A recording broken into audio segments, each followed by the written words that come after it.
This clip is brought to you by SaveWithConrad.com.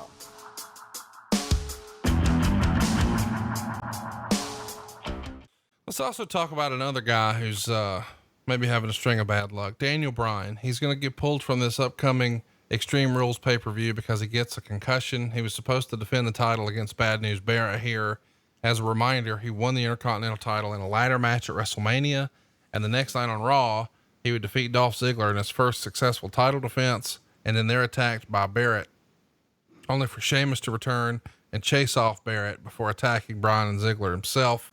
Bryan would lose to Sheamus on the April 2nd SmackDown, and he's got a count-out loss here because Barrett interferes. But during the match, Bryan would split his forehead open on the broadcast table, which caused him to bleed and later require stitches. And the April 16th SmackDown is his last in-ring match for a few years. He teams up with the United States champion John Cena to defeat WWE Tag Team champions Cesaro and Tyson Kidd by submission. It's a sad, sad story here about Bryan just trying to stay healthy enough long to keep this thing going. And Meltzer would say there were reports from talent he had suffered a concussion, which the company denied, although nothing has been said about what his injuries were or how long he'll be out of action. The belief is that it'll be a few more weeks, and one company source gave the time frame as 5 weeks, but officially the company has not stated anything regarding whether or not he would be wrestling on Sunday or not. It's a weird deal because if WWE knows the time frame, they are not saying. Bryan did not appear on Raw or SmackDown, even for an interview segment. They did mention his match with Barrett for Sunday's show was in jeopardy due to his condition, but have not yet pulled it from the show.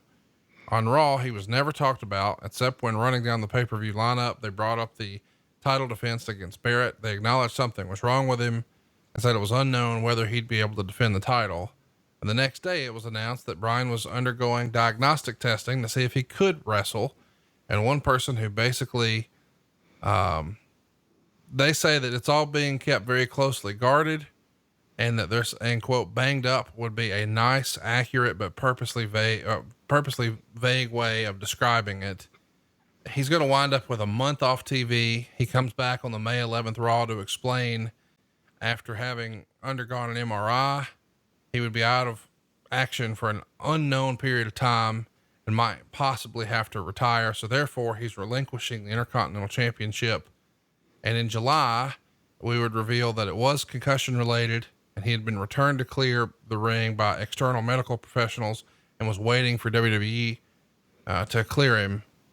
And then on February 8th, 2016, we know that he's going to retire in the middle of the ring, and he would come back in 2018, but this is a real tough time where Bryan is in a major state of limbo.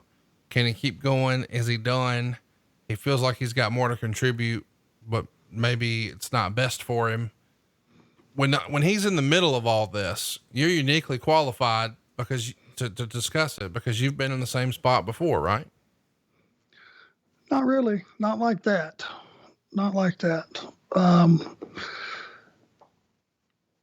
Daniel knew he was hurt. Company knew he was hurt. It was one of those things that he's such a workhorse.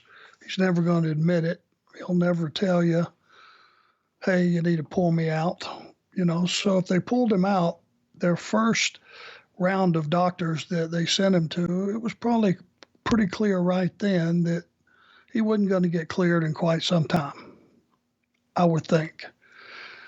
The injury would be fresh. The way things are with CTE being brought to light and all that, nobody's going to risk it.